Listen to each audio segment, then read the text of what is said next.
For latest news, subscribe our channel and press the bell icon to never miss any news. നമസ്കാരം, ഇത് one India Malayalam. Yuva Morcha Palakkad ജില്ലാ secretary ദുരൂഹ സാഹചര്യത്തിൽ പൊള്ളലേറ്റ് മരിച്ചു. ഒറ്റപ്പാലം സ്വദേശി സജിൻ ലാലാണ് മരിച്ചത്. 30 വയസ്സായിരുന്നു. തിരുവനന്തപുരം ആറ്റിങ്ങലിൽ പെട്രോൾ ഒഴിച്ച് തീ കത്തിച്ച നിലയിൽ കഴിഞ്ഞ ദിവസം പുലർച്ചെയോടെ സജിൻ ലാലിനെ കണ്ടെത്തുകയായിരുന്നു. ശരീരത്തിൽ 80% പൊള്ളലേറ്റ ഇയാളെ പോലീസ് ആശുപത്രിയിൽ എത്തിച്ചെങ്കിലും ജീവൻ രക്ഷിക്കാനായില്ല.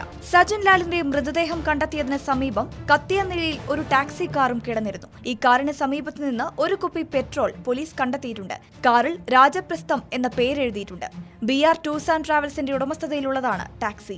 അന്വേഷണത്തിൽ ടാക്സി തിരുവനന്തപുരത്തുള്ളതാണെന്നാണ് അറിയാൻ കഴിയുന്നതെന്ന് പോലീസ് മാധ്യമങ്ങളോട് പറഞ്ഞു. കഴിഞ്ഞ ദിവസം ഒറ്റപ്പാലത്ത് ഭൂമി നികത്തലുമായി ബന്ധപ്പെട്ട് ഒരു പ്രതിഷേധ പരിപാടിയിൽ സജിൻ ലാൽ പങ്കെടുത്തിരുന്നു. അതുകഴിഞ്ഞ് സഹപ്രവർത്തകർക്കൊപ്പം ആഹാരവും കഴിച്ച് ഉച്ചയോടെ പിരിഞ്ഞ ഇദ്ദേഹത്തെ പിന്നീട് കാണാതാവുകയായിരുന്നു. 2:30 മണിയോടെ സുഹൃത്തുക്കൾ ബന്ധപ്പെട്ടപ്പോൾ സജിന്റെ മൊബൈൽ ഫോൺ സ്വിച്ച് ഓഫ് ആയിരുന്നതായും പറയപ്പെടുന്നു. കഴിഞ്ഞ ദിവസം രാവിലെയോടെ ആറ്റിങ്ങൽ പോലീസിൽ നിന്നുമാണ് സജിന്റെ മരണവാർത്ത അറിയുന്നത് എന്നാണ് സുഹൃത്തുക്കൾ പറയുന്നത്.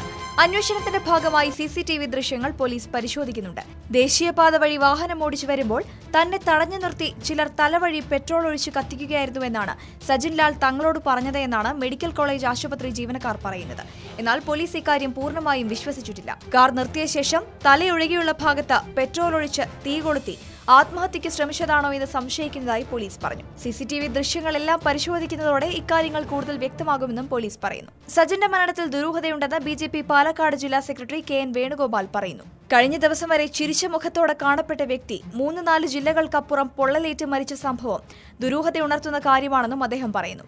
ഈ വാർത്തയോട് നിങ്ങൾക്കും പ്രതികരിക്കാം ഒരു കമന്റിലൂടെ. For latest news, like it, share it and subscribe to One India Malayalam.